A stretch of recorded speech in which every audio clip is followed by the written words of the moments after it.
Good morning friends. हम लोग देख रहे हैं पार्ट 5 प्राचीन भारत का ही। इसमें आगे देखते हैं। आज ख़त्म कर देंगे प्राचीन भारत को, तो कल से मध्यकालीन भारत में फिर आएंगे। गुप्तकालीन मुद्राएं जो है वो क्या कहलाती है? दिनार कहलाती है। पुष्यभूति जो है और वर्धन वंश जो था, किसका संस्थापक था? पुष्यभूति, जिसका वास्तविक संस्थापक जो है प्रभाकर वर्धन को बोला जाता है। हर्षवर्धन का दूसरा नाम क्या था? शिलादित्य, जिसने अपनी राजधानी थानेश्वर से कनौज में स्थापित किया था। भूमि देने की सामंती प्रथा का जो शुरुआत की थी वो हर्षवर्धन ने की थी। चीनी यात्री जो वेनसांग भारत आया था वो हर्षवर्धन के समय ही उसी के शासन काल में आया था। कब? 606 से 647 ईस्वी में। हेनसांग द्वारा लिखित जो पुस्तक है उसका नाम है सीयू की। यात्रियों में राजकुमार, नीति का पंडित और शाक्य मुनि किसे कहा जाता है? हेनसांग को ही कहा जाता है। हर्षवर्धन का दरबारी कवि कौन था? बाणभट्ट था। और हर्षचरित एवं कामबरी के रचयिता कौन था? बाणभट्ट ही था। हर्षवर्धन प्रत्येक 5 वर्ष बाद धार्मिक सम्मेलन आयोजित किया करता था। कहाँ पे? प्रयागराज में। हर्षवर्धन के काल में भू राजस्व दर कितना था? 1/6 पार्ट।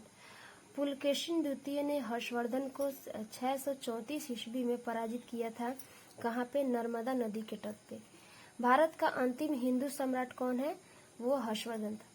संगम युग का महान शासक कौन कहलाया? करिकाल। प्रथम एवं तृतीय संगम कब हुआ था? वो मदुरई में हुआ था। और द्वितीय संगम कहाँ हुआ था? कपाटपुरम अलवई में हुआ था। चोल राज का प्रमुख शासक कौन था? करिकाल था। पुरी के जगन्नाथ मंदिर, जिसे नागर शैली बोला जाता है, उसका निर्माण किसने करवाया था? अनंत वर्मन चोडगंग ने करवाया था। भुवनेश्वर में लिंगराज मंदिर का निर्माण किसने करवाया था? सोमवंशी राजा ययाति केसरी ने। कोणार्क के सूर्य मंदिर, ब्लैक पैगोडा जिसको बोला जाता है, उसको किसने बनवाया था? नरसिंह देव वर्मन फर्स्ट ने। कब बनाई थी? 13वीं सदी में। पांड्य वंश की राजधानी कहाँ थी? मदुरई। और पल्लव वंश का संस्थापक कौन था? सिंह विष्णु। पल्लव की राजधानी जो थी वो कांची में थी, जो तमिलनाडु है। महाबलीपुरम के रथ मंदिरों जो सप्त पैगोडा के नाम से जाना जाता है। कोणार्क के सूर्य मंदिर को ब्लैक पैगोडा बोला जाता है और महाबलीपुरम के रथ मंदिर जो है उसको सप्त पैगोडा बोला जाता है। उसका निर्माण किसने करवाया? पल्लव शासक नरसिंह वर्मन फर्स्ट ने करवाया था। काशी के कैलाश मंदिर तथा महाबलीपुरम के तट मंदिर का निर्माण किसने करवाया? नरसिंह वर्मन सेकंड ने करवाया। पल्लव वंश का फिर अंतिम शासक कौन बना? अपराजित बना। वातापी के चालुक्य का संस्थापक कौन था? जयसिंह। वातापी और बादामी के जो चालुक्य थे, जिसका कहाँ पे बोला जाता था, उसका राजधानी वातापी बोला जाता था, उसको बादामी भी नाम। उसका शासक कौन बना? महान शासक पुलकेशिन सेकंड। जो किससे जानकारी मिलती है? इससे संबंधित है, ये रवि कीर्ति के ऐहोल से संबंधित है। ये अभिलेख का नाम है, जो कहाँ पे हुआ था? कर्नाटक में। पुलकेशिन सेकंड को किसने हराया? नरसिंह वर्मन फर्स्ट ने। वेंगी के चालुक्य का संस्थापक कौन है? विष्णुवर्धन। होयल वंश जो था उसका संस्थापक कौन था? विश्ववर्धनु। होयल वंश राज की जो राजधानी थी वो कहाँ थी? द्वार समुद्र। और द्वार समुद्र का जो दूसरा नाम है वो हलेविड है, जो कर्नाटक में है। होयसल वंश जो है उसका अंतिम शासक कौन बना? बलाल थर्ड। फिर राष्ट्रकूट वंश का संस्थापक कौन था? दंती दुर्ग। और इसका राजधानी कहाँ था? राष्ट्रकूट का मान्यखेट। एलोरा और एलिफेंटा का निर्माण राष्ट्रकूटों द्वारा किया गया था। और अजंता और एलोरा गुफाएं जो है वो कहाँ पे है? महाराष्ट्र में है। एलोरा के कैलाश मंदिर, जिसे द्रविड़ शैली बोला जाता है, उसका निर्माण किसने करवाया? इसी ने करवाया, राष्ट्रकूट शासक के, जिसका क्या नाम था? कृष्ण फर्स्ट नाम था उसका। राजकृष्ण वंश का अंतिम शासक फिर कौन बना? कृष्ण थर्ड बना। कल्याणी के चालुक्य वंश की स्थापना किसने की? तैलप सेकंड ने, जिसका राजधानी क्या था? मान्यखेट। मिताक्षरा की रचना किसने की? विज्ञानेश्वर ने। चोल वंश का संस्थापक कौन बना? विजयालय बना। और विजयालय की राजधानी कहाँ थी? तंजौर, जिसको तंजावुर भी बोला जाता था। चोल वंश का प्रमुख शासक कौन बना? राजराज, जिसका राजराज नाम उसका प्रथम था। तंजौर के बृहदेश्वर जो है, जिसे राजेश्वर भी नाम था, उसके शिव मंदिर को किसने बनवाया था? इसने राजराज फर्स्ट नहीं बनवाया था, इसलिए इसका नाम बृहदेश्वर से राजराजेश्वर रखा था। नटराज की कांच मूर्तियां जो थी वो किस काल में थी? चोल काल में थी। मंदिर निर्माण कला में विमान शैली का प्रचलन कहाँ हुआ था? चोल वंश के शासन में ही हुआ था। गंगैकोंड चोल कहा जाता है किसको? राजेंद्र फर्स्ट को। और चोल वंश की जो अंतिम शासक बना वो राजेंद्र थर्ड बना। फिर पाल वंश का संस्थापक कौन बना? गोपाल। और इसका जो प्रतापी शासक था पाल वंश का वो धर्मपाल बना। विक्रमशिला विश्वविद्यालय जो भागलपुर बिहार में है उसकी स्थापना कौन किया था? धर्मपाल ने की थी। कब? 770 ईस्वी से 810 ईस्वी। पाल वंश का फिर अंतिम शासक कौन बना? मदलपाल। और हिंदी में अपना अभिलेख उत्कीर्ण कराने वाला प्रथम जो राजवंश था वो सेन वंश था। सेन वंश का फिर अंतिम शासक कौन बना? लक्ष्मण सेन। बंगाल का अंतिम हिंदू शासक लक्ष्मण सेन ही बना, जिसके दरबार के जो विद्वान थे उसका नाम क्या था? जयदेव। गीत गोविंद की जो रचना की थी वही थे कौन? जयदेव। हर्ष का दरबारी कवि जो था वो क्या था? कल्हण था। कश्मीर के इतिहास जिसके बारे में जानकारी मिलती है वो कौन सी चीज है? कल्हण रचित बोला जाता है। राज तरंगिणी नाम है उसका। गुर्जर प्रतिहार वंश का संस्थापक फिर कौन बना? नागवट फर्स्ट बना। दिल्ली नगर की स्थापना तोमर अनंगपाल ने की। 1194 ईस्वी के चंदावर का जो युद्ध हुआ उसमें जयचंद को मार डाला था किसने? मोहम्मद गोरी ने। चौहान वंश का संस्थापक फिर वासुदेव बना और इसका अंतिम शासक चौहान वंश का पृथ्वीराज थर्ड बना। जो चंदावर का युद्ध हुआ था उसी में मोहम्मद गौरी और पृथ्वीराज के बीच में युद्ध हुआ था, जिसमें मोहम्मद गौरी मारा गया था। पृथ्वीराज चौहान का राज कवि जो था कौन था? चंद वरदाई।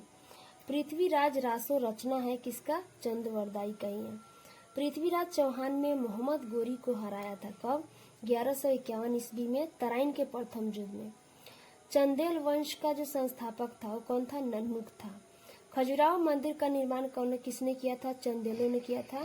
धंग ने किया था। चंदेल वंश का सबसे जो प्रतापिक शासक बना वो कौन बना? यशोवर्मन। और चंदेल वंश का जो आखिरी शासक बना वो कौन बना? परमल। सोलंकी वंश का संस्थापक फिर मूलराज प्रथम बना और इसके जो प्रमुख शासक थे सोलंकी वंश के वो कौन थे? भीम प्रथम। महमूद गजनी के सामनाथ जो मंदिर है सारनाथ मंदिर उस पर आक्रमण किसने किया था? भीम प्रथम के शासनकाल में हुआ था। दिलवाड़ा के प्रसिद्ध जो जैन मंदिर है उसको किसने बनवाया था? भीम प्रथम के सामंत जो था इसको विमल शाह बनवाया था, जिसको भीम प्रथम के सामंत बोला जाता है। सोलंकी वंश का अंतिम शासक कौन बना? भीम सेकंड बना। और मेवाड़ की राजधानी चित्तौड़ में जो विजय स्तंभ को बनवाया था वो कौन बनवाया था? राणा कुंभा ने 1448 ईस्वी में।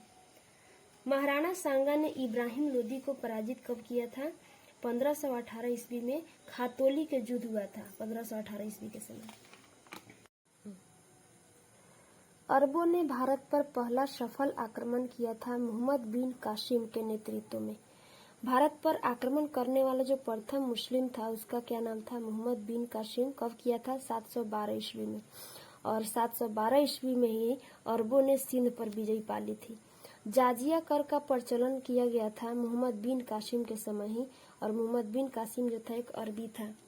भारत पर प्रथम तुर्क आक्रमणकारी जो था वो कौन था? महमूद गजनी था। इसका उद्देश्य जो था वो सिर्फ धन लूटना था। महमूद गजनी ने भारत पर हमला किया था 17 बार और पहला आक्रमण 1000 ईस्वी में किया था। महमूद गजनी द्वारा सोमनाथ मंदिर जिसे सौराष्ट्र बोला जाता है वो कब लूटा था? 1025 ईस्वी में भीम फर्स्ट के समय जीता। महमूद गजनी का अंतिम भारतीय आक्रमण जो हुआ था कब हुआ था? 1027 ईस्वी में। उसके विरुद्ध कौन था? महमूद गजनवी का जो अंतिम भारतीय हुआ आक्रमण वो जाटों के साथ हुआ था। सुल्तान उपाधि धारण करने वाला प्रथम शासक महमूद गजनी ही बना था। और इसके दरबार में जो कौन था? फिरदौसी कवि था और उतबी जो था इतिहासकार। मतलब महमूद गजनी के दरबार में दो रहते थे, एक कवि और एक इतिहासकार। कवि का नाम क्या था? फिरदौसी। और इतिहासकार का क्या नाम था? उतबी। किताब उल यामनी तथा तारीख ये यामनी पुस्तक की रचना किसने की थी? उतबी ने की थी, जो इतिहासकार थे। महमूद गजनवी की मृत्यु फिर कब हो जाती है? 1030 ईस्वी में। 17 बार आक्रमण करने के बाद 1030 ईस्वी में उनकी मृत्यु हो जाती है। शाहनामा के लेखक कौन है? फिरदौसी जो फारसी है और वो कौन था? महमूद गजनवी का कवि था। अलबरूनी जो है उसको अबू रेहान भी बोला जाता था। कब आया था भारत में? महमूद गजनी के साथ 11वीं सदी में आया था। पुराणों का अध्ययन करने वाला प्रथम मुसलमान कौन था? अल बरूनी, जिसका पुस्तक का नाम है किताब उल हिंद। भारत में मुस्लिम साम्राज्य का संस्थापक कौन था? मोहम्मद गौरी। मोहम्मद गौरी ने भारत पर प्रथम आक्रमण किया था और कब जीता था? 1175 ईस्वी में मुल्तान पर किया था आक्रमण। मोहम्मद गौरी को भारत में पहली पराजय कब हुई थी? 1178 ईस्वी में। उस समय भीम सेकंड ने पराजित किया था इसको।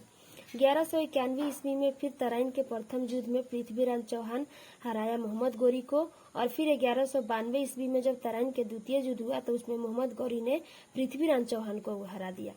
1194 के चंदावर युद्ध में फिर मोहम्मद गौरी ने गढ़वाल के जो राजा थे कनौज के जयचंद को हराया उसने। मोहम्मद गौरी की हत्या फिर 15 मार्च 1206 ईस्वी में हो जाती है।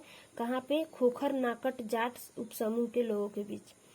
दिल्ली सल्तनत का संस्थापक फिर कौन बनता है? कुतुबुद्दीन ऐबक, जो मोहम्मद गौरी का दास था। दिल्ली सल्तनत का वास्तविक संस्थापक जो था वो किसने कहलाया? इल्तुतमिश कहलाया, जो ऐबक का गुलाम था। गुलाम कहो या दास कहो या ममलूक वंश की, जो ये तीनों वंश की जो स्थापना की थी वो कौन किया था? कुतुबुद्दीन ऐबक ही किया था 1206 ईस्वी में। दिल्ली सल्तनत की प्रथम राजधानी जो लिया गया था वो लाहौर बताया गया, और लाहौर से फिर राजधानी दिल्ली किसने लाया? इल्तुतमिश ने किया। गुलामों का गुलाम फिर इल्तुतमिश को कहा गया। कुतुब मीनार का निर्माण जो कार्य पूरा किया था वो किसने किया? इल्तुतमिश ने। मतलब कुतुब मीनार जो है वो शुरू करवाया था इसका निर्माण कुतुबुद्दीन ऐबक ने, और इसको निर्माण का पूरा कार्य किसने करवाया? इल्तुतमिश ने। कुतुब मीनार का निर्माण जो किया गया था वो काकी की स्मृति में हुई थी।